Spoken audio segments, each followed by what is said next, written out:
Hi, this is Mrs. Sebastian, and we're going to look at linear relationships on Study Island, and this is 8FB4 in the Tennessee State Standards. So, Martha constructs the table below to show the relationship between her cell phone's age and the amount of time it takes her to charge her phone battery. So we've got a table here, and it says age of phone. The months are our X value. We've got them counting by twos, and the time to charge is 90, 105, 120, 135, 150, 165, and those are minutes. So which of the following describes the rate at which the time to charge the phone changes? So we want to look at what time changes. So if we look here, I want to find the difference between 90 and 105. So that would be 15. And I want to double check. It is 15 here. It is 15 here. 15 and 15. Okay. And then we do know that the top is counting by twos. Remember, slope is always the rise or the y value over the rise in the x value. So it takes 15 minutes every 7.5 month increase. Well, no, we figured out it was every 2-month increase. So 15 minutes every 2-month increase. That one's correct. These bottom two are not because they are increasing by 25 minutes. A classroom study was done to investigate the relationship between time and answering test questions. The correlating linear model is shown below, where X represents the number of questions answered and Y represents the number of minutes of test taking. Interpret the slope. Okay, so it tells us X is the number of questions. So I'm going to rewrite this as minutes for the test equals 0.87 times the number of questions. Okay, the reason I did that is because I want to kind of look at it as a picture. Okay, so let's look at our choices. So an additional 0.87 test questions answered is associated with an additional minute of test taking. So let's see. Well, I know if I have 0.87 and I multiply it by 1, that would be one test question. It would take 0.87 times 1 is just 0.87 minutes. So each question takes 0.87 minutes. So an additional 0.87 minutes of test taking is associated with an additional test question. That one is correct. 0 minutes of test taking is associated with that? Well, no, if we put 0 here, 0 times that would be 0. So that doesn't mean anything. So you're looking for the time times the number of questions equals the total number of minutes. Billy Sue's Barbecue had their grand opening this year. The first month, they did not turn a profit. However, each month thereafter, they have had steady profits of $1,700 per month. This word per means multiply. So I'm going to multiply it by X. Okay, and it says if X represents the number of months they profited, which of the following represents the amount of profits after X months? So because X meant multiply, then we are going to look here. Okay, 1,700 times X.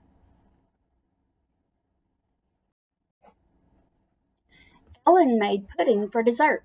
She collected data on the temperature of the pudding as she was cooking.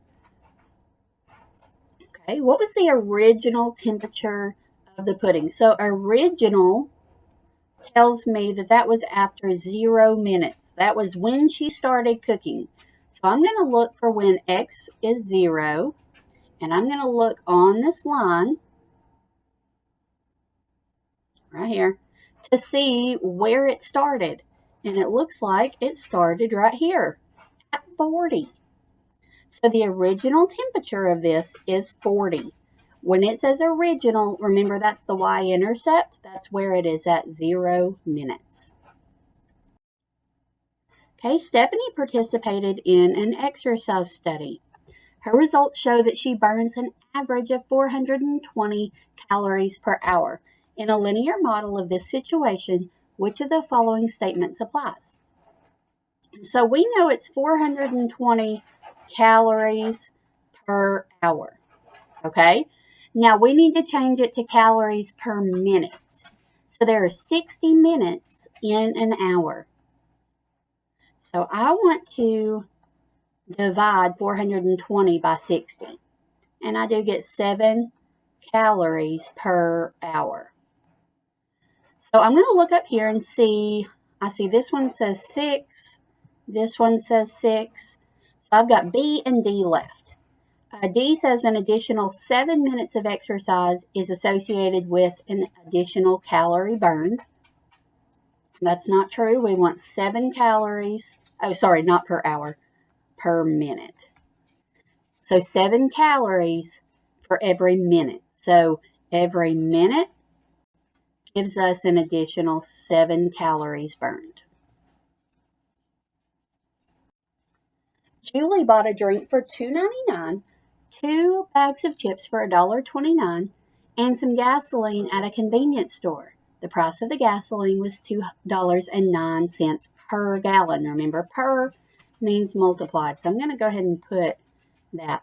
If X represents the number of gallons she purchased, so we're going to have $2.09 times X. Which of the following can be used to find out how much she spent? So we want to add her drink that she bought plus the 2 bags of chips. Okay, now none of those show this amount, so maybe they simplified. Let's go one step further.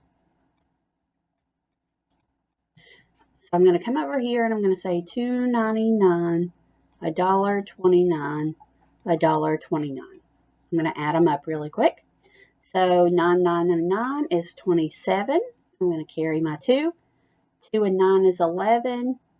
12, 13, 14, 15. Bring down my decimal. 1, 2, 3, 4, 5. So I got plus 557. Well, now I see one over here that looks just like that. So my answer would be B. A water tank is being filled with water.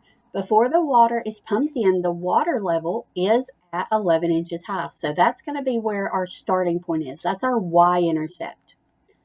After 20 minutes, the water level is 58 inches high. If T represents the time in minutes and H represents the water level, so we need something times T, okay, which of the following equations can be used to model the situation? So we have to do a little more work here than just write out the equation. We've got to figure out, okay, the change in the water level was from 11 to 58. So I'm going to subtract those. And I do get that it rose 47 inches in 20 minutes. So I'm going to say 47 inches divided by 20 because I need to figure out how much per minute it rose. So I'm going to say 47 divided by 20. And I get 2.35. So for every minute, which is T, it would start with the 11, so it would be plus 11. So 2.35 inches per minute plus the 11 it started with. A bowling alley charges its customers an hourly rate to bowl plus shoe rental. The hourly rates are per lane. A linear model of this situation contains the values 3, 56.25, and 4, 73.5, where X represents the number of hours bowled on the lane and Y represents the total cost for bowling. So this is the hours and this is the total. Okay? I want to know the rate of change. So what we're going to do is we're going to take our Y's. I'm going to rewrite these right here. 3, 56.25. And then 4, 73.5. Okay, so I always label these as my first ordered pair and my second ordered pair. So I label them as X2, Y2, and X1, Y1. All that means is the X and Y from my first pair. That's what the 1 stands for. And the X and Y from my second pair. So now our slope equation is Y2 minus Y1 over X2 minus X1. So now I'm going to plug them in. So I'm going to take my Y from my second pair. Okay, that's this one.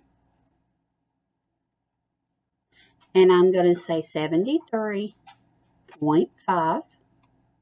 And my Y from my first pair is 56.25. Okay, now on the bottom is X2 minus X1. So that means X from my second pair, which is a 4. X from my first pair, which is a 1. Which is a 3. I was one step ahead because I could subtract 4 minus 3 and get 1. And 73.5 minus 56.25, I do get 17.25. And that tells me that is 17.25 per hour. So my answer would be B.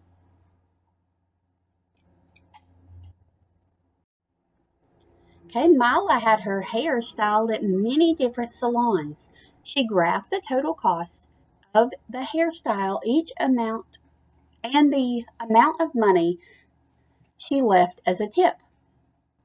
So if it cost her $0 for the style, she left 0 tip. If it cost $10, she left $2 tip. Okay, so how much did it increase each time? So what I want to do is I want to go here. This is our unit rate. The one where your Y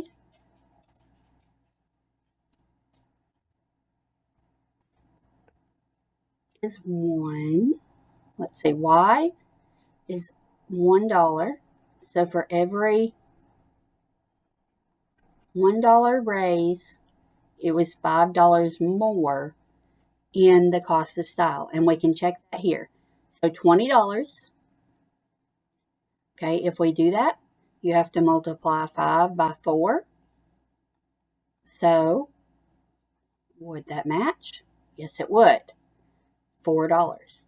So it's in a dollar for every $5 increase in the cost of the style. Keith applies a new brand of fertilizer to his grass. He finds that the rate at which the grass grows can be modeled by a linear function. He observes that the rate of grass is 1 centimeter every 3 days. After 18 days, the height of the grass is 8 centimeters. Okay, so 18 days. Let me change my color. Sorry about that. 18 days, and it is 8 centimeters. Okay, so what we need to do is figure out what the initial height of the grass was. So for every 3 days, we could do this a couple of ways. So for every 3 days, it grew 1 centimeter. So I could count backwards. 15 would take away 1 centimeter, which is 7, 12, 6, counting down by threes.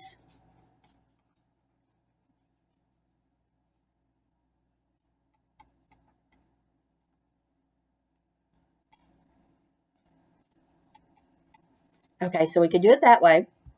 Or we could say, okay, I've got 18 equals the 1 over 3. Oh, I'm so sorry. Wouldn't be 18, it would be the 8 centimeters is 1/3 of 18 plus something. So 1/3 of 18 is 6 plus something equals 8. Subtract 6 from both sides, and I do get 2. So the initial rate of the grass was 2.